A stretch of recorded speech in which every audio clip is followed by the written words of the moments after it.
பணம் கேட்டு வீட்டை விட்டு வெளியேற்றி கொடுமைப்படுத்தும் கணவர். மாமியார் மீது நடவடிக்கை எடுக்க கோரி 1 வயது பெண் குழந்தையுடன் தாய் தீக்குளிக்க முயற்சித்ததால் சேலம் ஆட்சியர் அலுவலகத்தில் பரபரப்பு ஏற்பட்டது. சேலம் அஸ்தம்பட்டி ஜான்சன் பேட்டை பகுதியை சேர்ந்த சீதாலட்சுமி தனது பெண் குழந்தை ஜெசியுடன் இன்று ஆட்சியர் அலுவலகத்திற்கு வந்தார். திடீரென மறைத்து வைத்திருந்த மண்ணெண்ணெயை எடுத்து குழந்தை மீதும் தன் மீதும் ஊற்றி தீக்குளிக்க முயற்சி செய்தார். இதை பார்த்து அதிர்ச்சியடைந்த பாதுகாப்பு போலீசார் அவர்களை தடுத்து நிறுத்தி சமாதானம் செய்ய முயன்றனர்.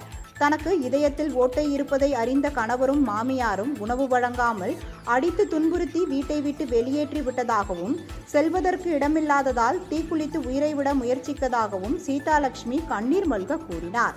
இது குறித்து விசாரித்து உரிய நடவடிக்கை எடுப்பதாக போலீசார் உறுதியளித்தனர்.